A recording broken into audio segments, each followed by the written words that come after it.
Hello, everybody, and welcome to Rockstar Interviews from Beyond. We're so pleased that you're here, and today we have Veronica Drake sharing her wonderful channeling and mediumistic abilities with us. Welcome, Veronica. Hey, Nora. Hey, everybody. We all love you. And today we have an amazing guest from Beyond. And I just wanted to mention before I invite our illustrious royal guest, I wanted to just say that it is really important that you all know the intention for this show, and that is to be uplifting and entertaining. And it is also to be it's for people who feel attracted to this kind of material. And so I just want to encourage all of you, if you feel so inclined, to spread the word about what we're doing. I'd love it. Share, and please remember to subscribe. And if you're not feeling resonant or interested in this content, absolutely okay. Just I encourage you to find what it is that you're looking for. And we're all just trying to spread the love. So all the best. So without any further ado, I would like to invite Prince Rogers Nelson to our show. Prince, who passed away in 2016, a very, very important musical element in my life, inspiration in my life. And so welcome, Prince.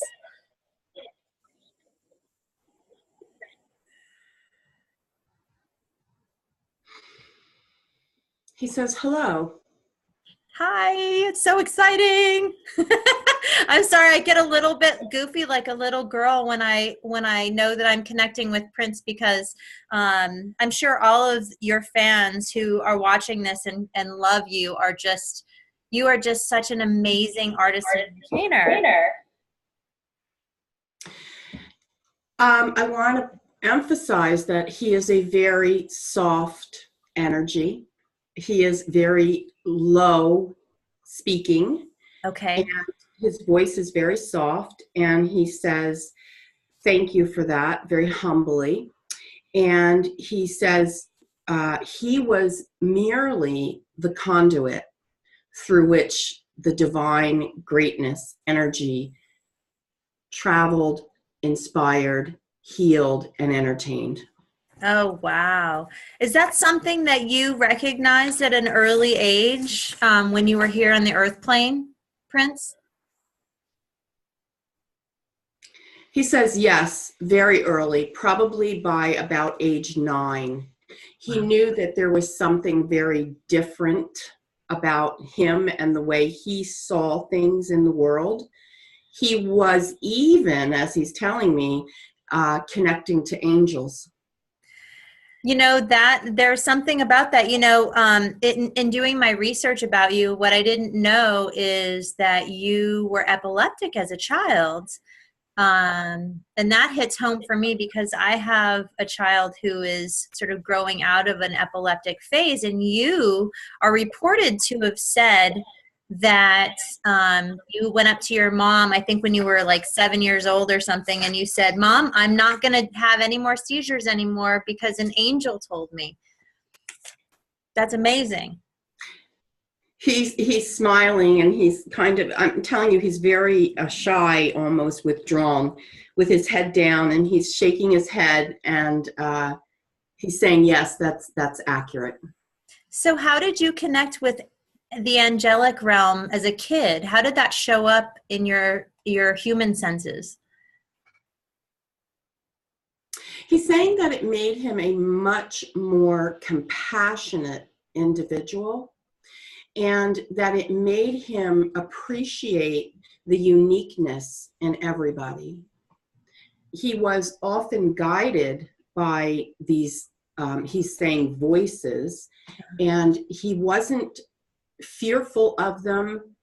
It was as if he was under a spell. And he's using air quotes a lot, like it's not necessarily literally a spell, but he says, I felt mesmerized by them. So you came in as a soul to a musical family. Your mother was a jazz singer and your father was a musician. and I believe a writer. And so what I'm wondering is, was that your choice as a soul to come in to a musical family? It wasn't necessarily the choice of music. It was the choice of self-expression in an uninhibited kind of way, where there were no boxes or containers to say, this is how you have to say it, or this is how you have to show up. Much like when someone goes to work 9 to 5 and goes to their desk and puts their suit and tie on, that wasn't what I signed up for. Music just happened to be a byproduct of that. Well, and everything about you was just so flowing with rhythm and, sensuality. You got your first record deal when you were 17 years old, but yeah, you had to have known that you weren't going to just have a traditional occupation as a kid. Am I right about that? He's saying you are dead on. That was a gut feeling his whole life. He never understood, he says, what it felt like to fit in. And some days that was tougher than others, but he definitely knows that early on he was set up for what it is that he went on to become and what it is that he went on to stand for. Well, tell me a little bit more about what you stood for. Very, very first and foremost, he says equality and freedom was big for him. And he's also saying that he loved beautiful things, including women, he says. Yes. And he believes that, he knows that, he says, his way of being the music set the tone for a lot of people to embrace their differences. He's saying that structurally, looking at him, you would think, really nothing, he's saying like this, but charisma, beauty, character is an internal thing. And he says, very humbly, he says, I was able to express my sensuality in what I feel was a very dignified and refined creative way. Oh, I would 100% agree with that. Prince, for me, you did do exactly that, because you weren't a tall guy, and you're absolutely beautiful, but in a non-traditional kind of beauty. But you could look beautiful like a woman, but you could also be simultaneously the most alluring masculine energy. Like you blended masculine and feminine energies so profoundly well. And honestly, I've never seen a more seductive, sexy performer in all of my life. He says, thank you. And he's also saying that that's all part of the naturalness. That was just given to him. That was one of the checks, the perks that he checked off. He never really had to work at that. And he's saying in some senses, he was criticized for that. Sure. Because while he could have a very feminine energy, which was often misunderstood in the times that he was growing up, he could also, as he said, he also tried to embrace and be okay with, and more than okay with, the masculine energy by playing sports. Yeah. From what I hear, you are really athletic. And if anyone's seen you dance, incredible athleticism. On your shows, you're just running around up and down stairs and ramps and jumping around. And it had to have been exhausting. But I also want to stay with this theme of androgyny, and I don't even think androgyny is really the right expression, because androgyny sort of means like ambiguous sexuality. You had it was gender bending, I would say, like that, like David Bowie did it in his way, and you did it um, I felt like it was warm, it was sexy, there was a deliciousness to it, and I've seen you do provocative sexual dances where it's homoerotic, where you like to leave it up to the interpretation of the audience, and leave a little mystery. Am I right? Like that was part of your artistry. That's absolutely correct, he says. And he's not committed one way or the other to any sexuality. And he's saying that the experience that he was having was the idea that he would leave it open to interpretation, because that's the gift of a true artist.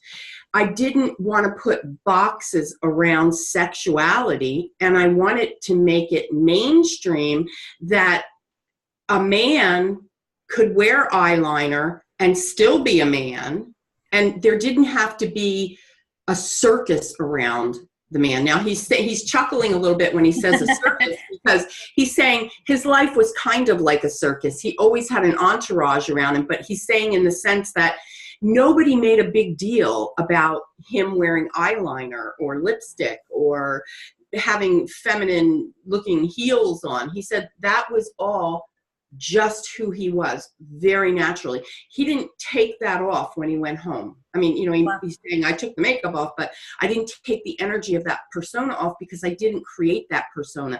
That was me.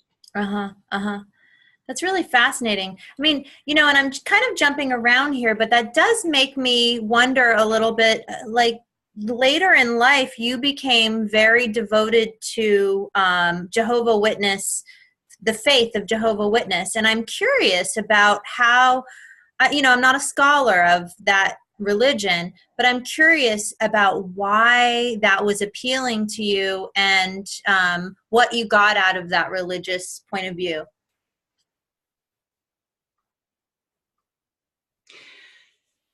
The ultimate devotion, the ultimate dedication of one's life to a higher power.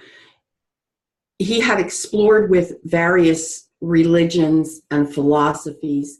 He most closely connected with Jehovah Witness. He said one of the things that always stuck with him as he became this Jehovah Witness, as he walked the path, was the concept that they didn't celebrate birthdays. And he's saying that he could instantly identify with that energy of not celebrating birthday, except for the one day that you were physically actually born. That's the only day that you have birth. And so he's saying that interference, he's calling it interference from the outside world to heal the body, was something that he struggled with. So mean like medical intervention? Yes, he's saying medical intervention, chemical intervention, substance intervention. And he's saying in that sense, he felt like a conflict. It was a very secret life that he led. He was very private, he said. He had what he's calling it a compound where he lived, where he would almost drive underground, he's saying, and it was like life just began there underground. He had his own city, he's saying. Wow. Inside this city he was the mayor, the prince, the king, and there were no guidelines except that one must be of love. Oh, wow. So that's a very interesting revelation there. Me personally, I just am curious about the conflict with the intervention of medicine. Yes. He's saying that he was really in belief that the divine source, Jehovah, Mm-hmm. would intervene in a way that would keep you if you were meant to be kept, he says. And Uh-huh. so by man having a play in it, it was false. Mm-hmm. Mm-hmm. That's what he said. So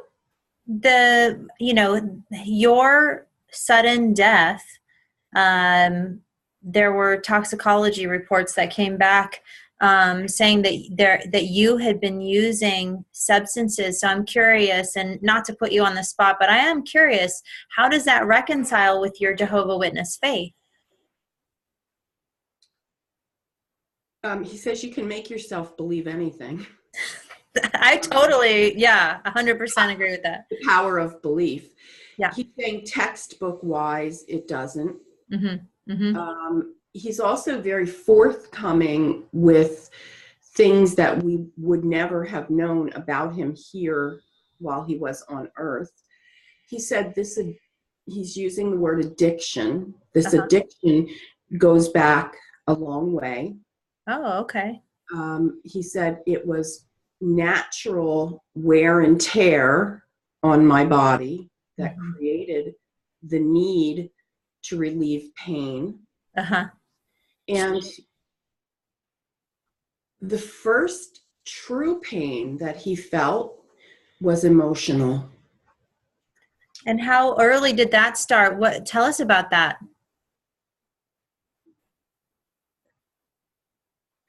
He's saying he was around 13 or 14 when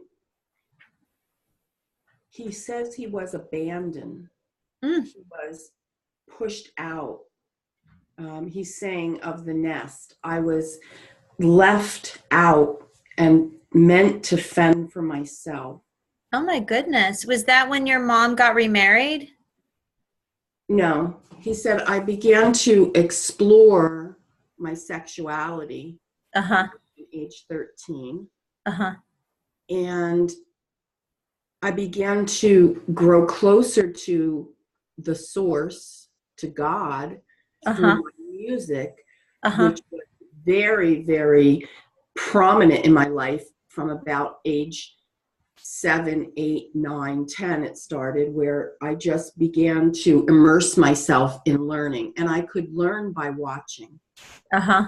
I used to watch my father perform. Uh-huh. Father perform. Yeah, he was a pianist and a songwriter. Yeah. And he would say, he's saying that he was saying as a young boy, he was just mesmerized with all of the female energy around the music. So interesting. Yeah, I get it. I mean, yeah, if you're attracted to a group that is around you and attract, that's of course. My mom always encouraged my brother to be in the theater, like to be in theater because she's a costume designer. She's like, this is the best place for straight guys to pick up girls because most of the guys that are in theater are not straight. Well, he said there was plenty of picking up, he said. He also says that sexuality for him was artistic expression. You can see that. I mean, you absolutely can see that. I don't think there's anybody who's seen you express yourself in performance that can't imagine that you were absolutely like a god in bed. He's also saying that there are things now, as he's reviewed and been in touch with on that side, that he could see would have been better off had they been modified. Oh, like what? He's saying his control issues, Okay. his need to control every single detail. Right up until the end, he's saying, I was hyper controlling with women, with people, with the crew, with my music. He said, in all in the name of art. He Yeah, just, you were married briefly, and was that part of why that relationship didn't go beyond the time frame that it was because of your control issues? I loved her very much, very much. And we had experienced a lot together, but there's a profound sadness. Yeah, you guys had a loss. You lost a child. Um, as the channeler, I can tell you that I can feel it in my stomach and it comes up into my heart. Mm. And he's talking about it, but it's almost like he's being very quiet, kind of going around the block with it, not being straightforward with it. There was a profound sadness between us. And he said the life that wasn't meant to be. Okay. That wasn't helpful, that he was who he was and trying to do what he was trying to do at the time he was trying to do it. Right. Saying ultimately, that's what broke me. Mm. Really? And why your life ended at such a young age? Is that what you mean, or? No, he's saying when he says what broke me, he's referring to the relationship, what broke Okay. up the relationship.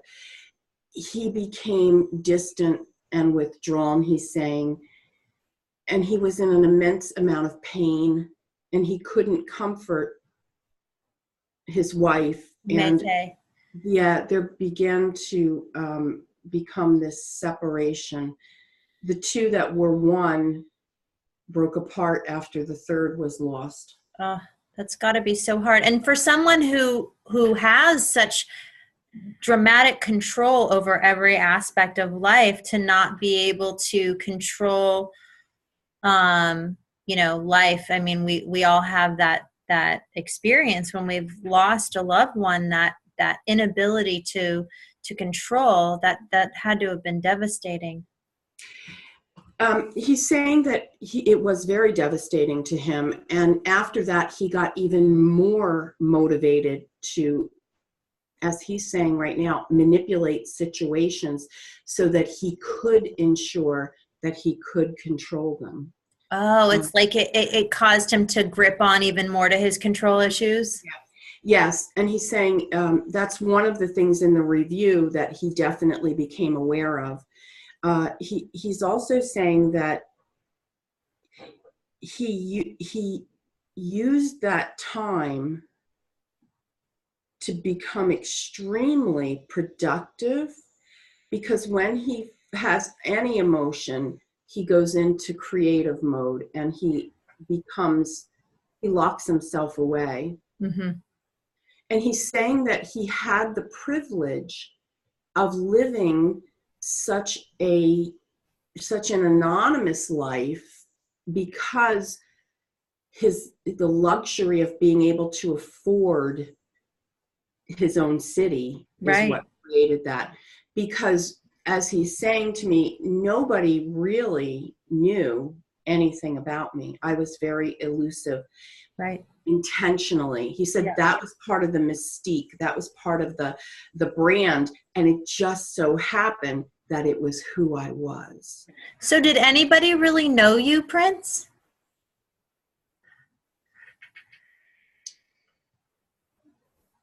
He's saying his wife. My Mayte. Mayte. Yeah. Well, That I like hearing that you were known, that someone was allowed to know you, because everybody deserves to be known and to be loved. And you mentioned your review. I'm curious to hear about what happened the day of your death and what happened after you left your body. Would you mind telling us? I hung around for a little bit. I stayed with my wife.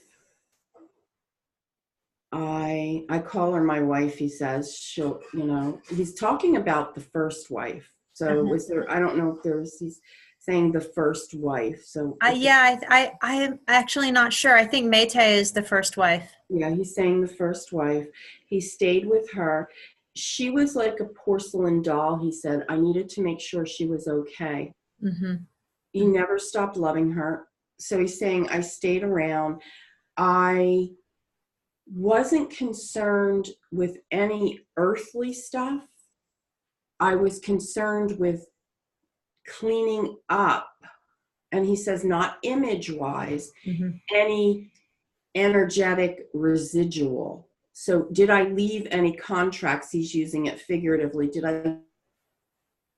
Uh-huh. Because he's talking about soul contracts. Soul He was contract. doing, Uh-huh. he was doing a quick overview while his energy still hovered here to see if he had left any soul contracts unsigned. Oh, interesting. And what did you find?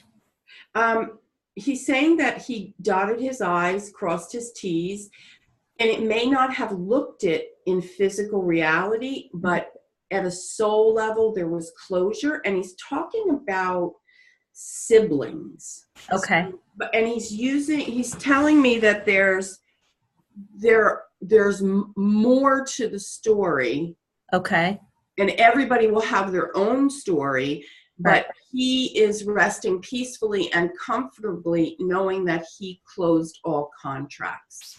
That's fantastic. No, I mean, I think that makes perfect sense that on the earth plane, in the physical realm, there's going to be other experiences that, whether it be from his sister or half brother or whatever, that's their, he's done his work, and whatever remains is their work to be done, if that makes sense. Is that right? Do I have that? Yes, he's saying yes. And he's also saying that he became aware of, because he couldn't see it when he was here on earth, nothing was ever good enough for him Really? Okay. in terms of his polishing his work. He had a perfectionism. Yes, an obsession, he says, Uh-huh. Uh-huh. perfection. And not only from himself, he said he can see that he demanded it from everyone around him, Right. almost tyrannical about it, he says. Uh-huh. There was no room for half-assedness. Wow. And he is also saying that while he may have failed in many aspects, he truly tried to live the life of a Jehovah's Witness. Uh-huh. Uh-huh.